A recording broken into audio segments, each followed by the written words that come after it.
I'm joined by the Right Honourable Sir Eric Pickles, UK Government Anti-Corruption SAR. Many thanks for talking with us. Does it take something like the Panama Papers to get us really focused on issues like corruption and transparency? Well, of course, this particular meeting was organised way before the Panama Papers. The summit in the UK were organised. But I will confess, the Panama Papers have been remarkably helpful in that process. In focusing us all, right? Absolutely. And, it's caused embarrassment across the world. And let's be honest, for far too long, governments have ignored corruption and just decided, well, it's just a little bit too difficult to deal with and you can't get agreement.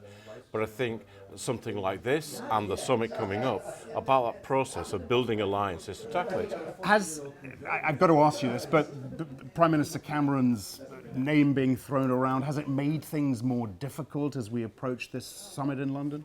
Well, Prime Minister Cameron engaged in proper legal tax planning, and I don't think anybody has a duty to maximise their tax bill.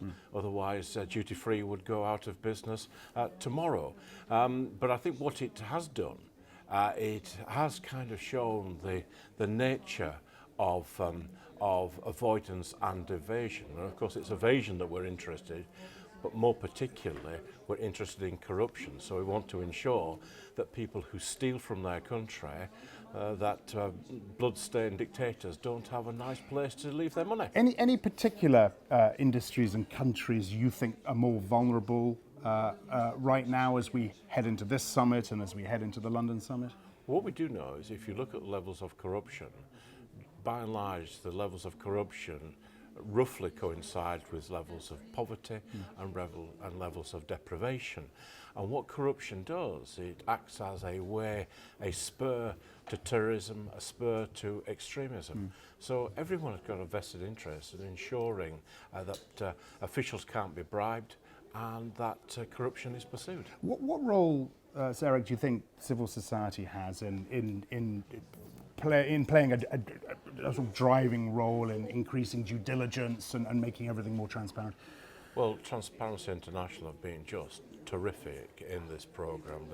They've been an aid to the British government. I think they're an aid around the world. One thing that we need to be very clear of is that it's important to get the information out there.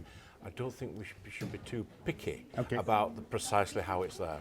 Is there enough collective action, multilateral action, coordinated action? I mean, we always talk about it, but do we see enough? Well, the short answer is no, and that's why meetings like this and meetings like the summit are so important in building a general alliance against corruption. I mean, the exchange of tax information that was agreed over the weekend, fantastic. And it's a really good start, but what we need is other people to join in, other nations to join in. And what do you hope to achieve here in the symposium that you're holding today ahead of that London summit? Well, today is a vital part of that process. I think the OECD have been very cooperative, very helpful in the preparation for the summit, and we're hoping that the OECD will move on with an enhanced role. They've got a very clear mandate with regard to bribery, but of course all things relating to corruption. It would be good to see them take a greater lead. Sir Eric, thank you very much indeed for talking with us. Thank you. Sir Eric Pickles talking with us here on the sidelines of the OECD Integrity Forum. I'm Axel Threlfall, this is Reuters.